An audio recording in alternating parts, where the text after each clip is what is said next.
Greetings, YouTube. When we last spoke about the Gamer World campaign I ran called Overkill, I had given you a basic idea of the background of the setting, how the planet Tau and its moon had been colonized, why the apocalypse happened, and it basically set up where the campaign took off from.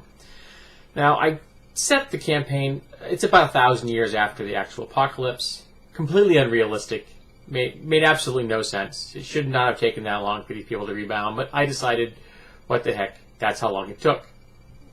So, as I mentioned, the campaign took place in a place known as the Free Range, and the capital of the Free Range was New Tau, and it had been founded by a man known to the player characters as Otto, unknown to them. They were unaware that Otto had founded it, but who in actuality was Robert Adams, the author of the Horse Clan series, and Immortal, the first mutant human in the known universe.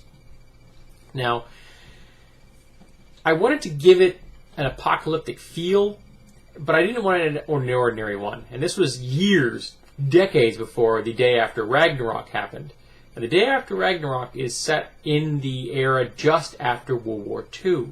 Well, I set my campaign at approximately the tech level of the 1940s. I thought of it first, folks. I bet I don't get any credit. But because Otto, the Robert Adams character, had a very fond mental image of that era, the world's greatest generation kind of a meme in his head. So when he designed his new city, he designed it around that Americana, small town America. So the building style that these player characters were working with was small town America.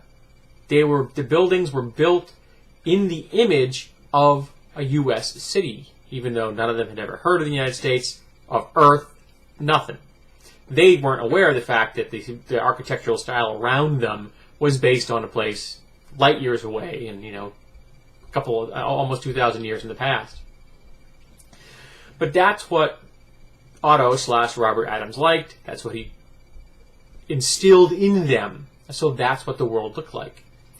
And the party, I can't even remember how the party got together. The first team, I think, was a mutant squid, a pure strain human. I think my friend Tom's character, which was a green raccoon with 20 fingers on each hand, high regeneration power. I believe I blew more than one of his limbs off in the past, and he grew them back. And I can't remember. There's like one or two other characters which escape my mind at the moment. Because so many of these characters cycled through. There were so many players. Some players had multiple characters over time. And again, it covered over 3 years in real time. So we went through a lot of time. And in the game, it was about 6 or 7 years, I believe. But in the beginning, they needed a place to live. And at first, they rented out a space. Then eventually, they made a little money. And they decided that they were going to buy their own place. And the only property they could find was a rundown house on a kind of a questionable neighborhood. So they bought the place, and it was very much Ozzie and Harriet 3-bedroom cape, right out of middle America. You'd see these buildings anywhere in the United States. Eventually, they were to buy the property behind theirs to both sides, and eventually the area behind them had an addition which was twice the size of the original structure, plus a stable, and in the stable. Not only were all of their varied steeds and such, but there was also a non-player character who was a half-size elephant with 3 trunks, each with tentacles at the end. And he was kind of fun. And one of the other lots they turned into a giant gymnasium training ground. And the other lot they turned into a medical center. Because they got injured so often, they decided to hire their own staff of medical personnel, which eventually grew into a full-fledged hospital open to the public, which they paid for. Eventually, this group became Overkill Incorporated, actually incorporated. They had a lawyer. He did all of their legal issues, handled their business stuff. He handled the inevitable lawsuits because they were known as Overkill because they did lots of damage. Eventually, they opened up a training academy for adventurers and security personnel of their own. They had numerous business investments, and they made lots of money. By the end of this campaign, it was very high level. They were powerful, and they got hired by a lot of really important people. Not to mention, the government used them frequently when they needed things done that they didn't want the public to know about. They had some very high clearances when it came to the government. Now, a few unique things about Tau is that it was slightly smaller than Earth. It was like a 0.95, 0.96 gravitational field, so a little bit less than here. But the magnetic fields were significantly different. And what this had caused is that the birds could not function. Flying birds could not orientate themselves, and it screwed them up. So there were no flying birds. There were a number of different species of land-dwelling birds, penguins, roadrunners, ostriches. One of the most common forms of steed was bipedal bird, and this is before the whole bipedal bird thing became so big in Japanese role-playing games. And actually, I used that idea from an old D&D campaign where they were the steeds of elves. So the skies were not full of birds, they were full of bats. There were bats of all varieties, filling all of the ecological niches that in our world were filled with birds, including very brightly colored bats, which I decided to do just for fun, which I enjoyed. Obviously, they were the day bats, and then there were the standard night bats. They were also a species, or a number of species, they were related to each other in different subbreeds, of flying clams. Yes, that's right, folks, mollusks. And they took their shells, they went, and they kind of like beat them really fast, like hummingbirds, through the air. And they actually had to go and hunt down one of these species at one point because someone hired them to do so. They were golden-colored flying clams, and they had the depth field generation power, which they didn't find out until it was far too late.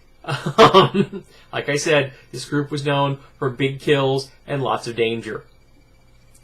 So it was a slightly different world, lower tech level than ours, but higher tech level than a lot of post-apocalyptic settings. Lots of post-apocalyptic settings are very much, just barely coming out of the colonial era.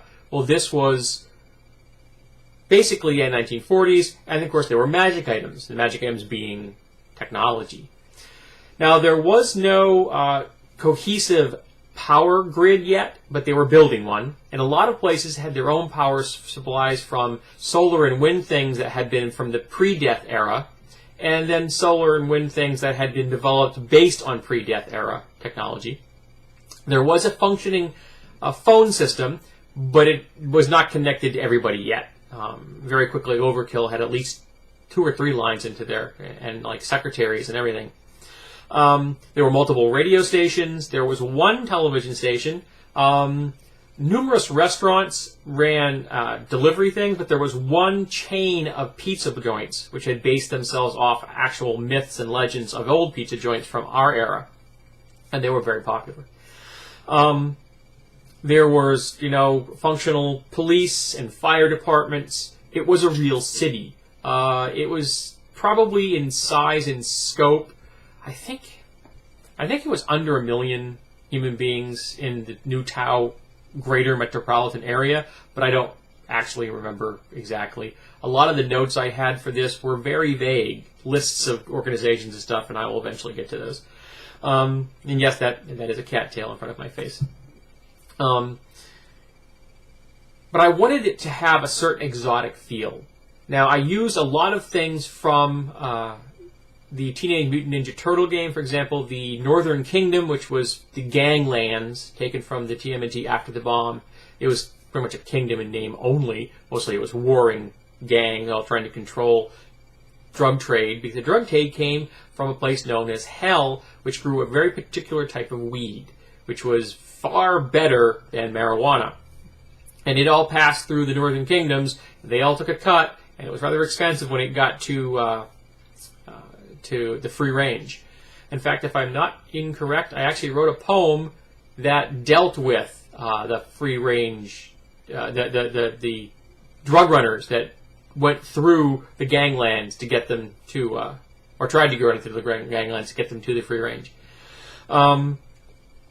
And then we had the Seal Republic, the Dolphin Free State, the Chain of Pearls, the Tau Triad, the Empire of Humanity, Jakarta, which was a land of bovines, the Wolf Woods, the Wild Range.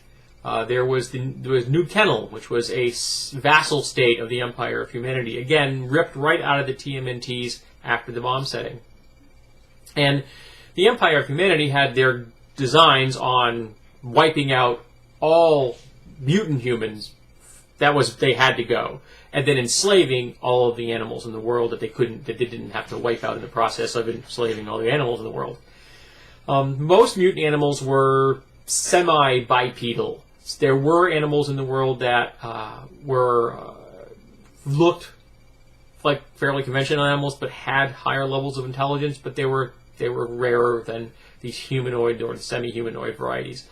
And the plants, again, they weren't all that common either. The Empire of Humanity had a real hatred for the intelligent plants. There was something about the intelligent plants that really creeped out the Empire of Humanity. When it came to them, they literally had a scorched earth policy. And eventually, the Overkill became so famous that they began to attract attention as celebrities. They became figures of admiration, and people copied them.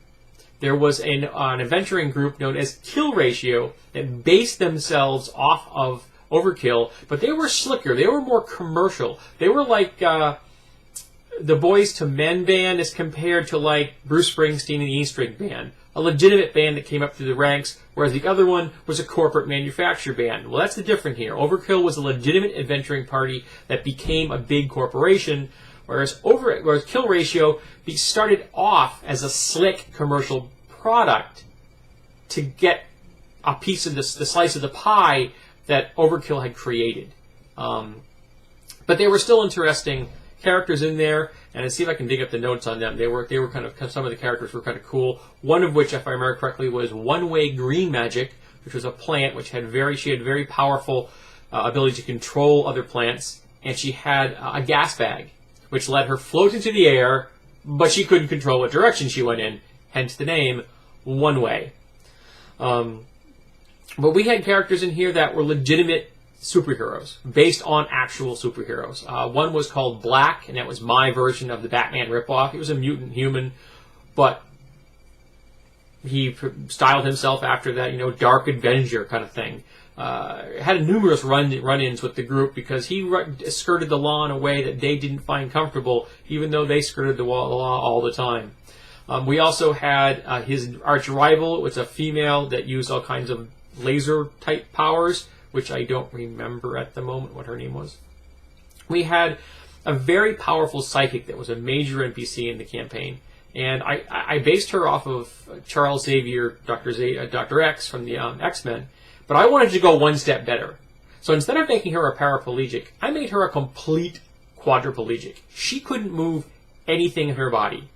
Ironically, not only was she an incredibly powerful psychic, the most powerful psychic, but she also was pretty much invulnerable. She just couldn't move. It was kind of the worst superhero power you could have. And I will eventually talk about her and the storylines that revolved around her.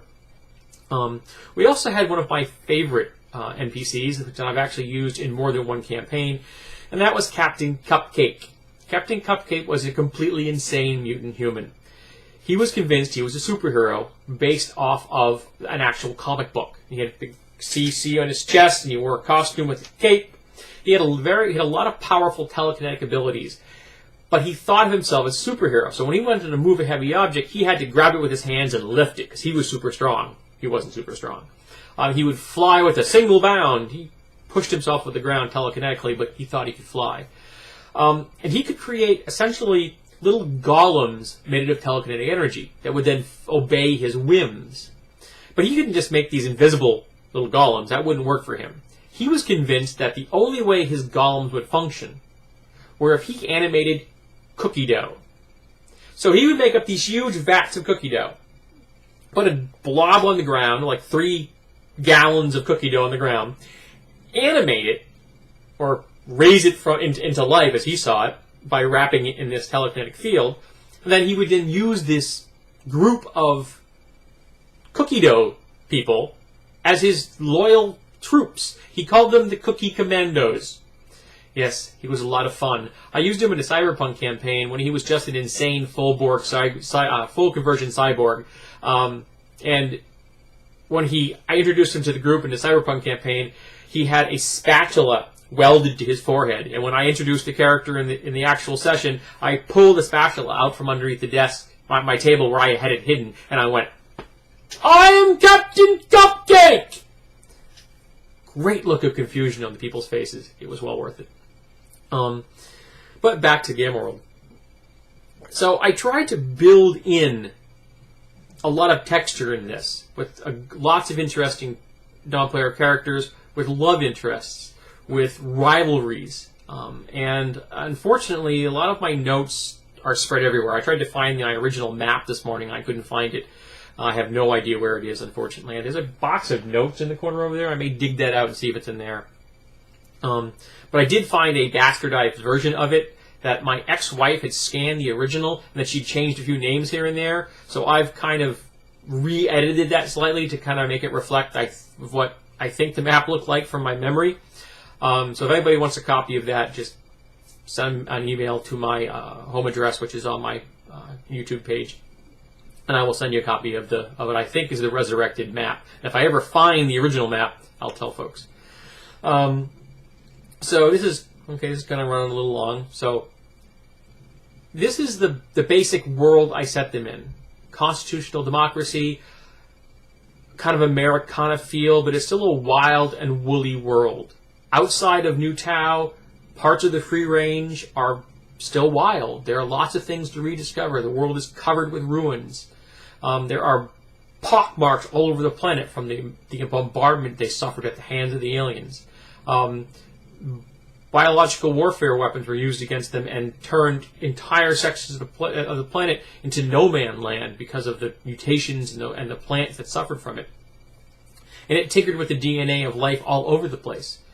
The Empire of Humanity may say it's full of pure strain humans, but they're not pure strain humans. There are some pure strain humans, but most of them have just been selected to not look like mutants. They cull anyone born that looks like a mutant, and they cull anyone as soon as they demonstrate a visible mutation. So that just means that they've reinforced the genes for mutations that don't show.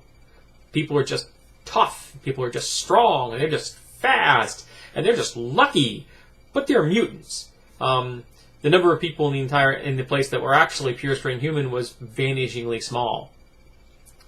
But they were also fairly stable. A lot of the people had their genes locked before the war, and so this genetic lock helped get some of them to continue to breed true.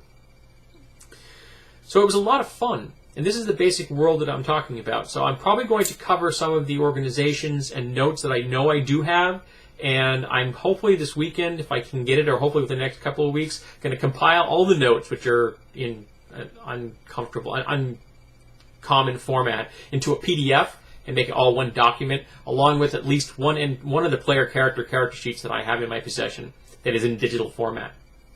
So I'm hoping I can do all of that in the next week or so. One person's already requested this information, and I just sent him a copy of the map this morning. So I hope that you've enjoyed this more detail of the Overkill campaign, and I'm hoping that I can give you some more ideas in the future and maybe even talk about some of the adventures they had, because I know a number of people have asked me about the specific adventures that this campaign covered, and I'd like to, because a number of them were quite fun and entertaining.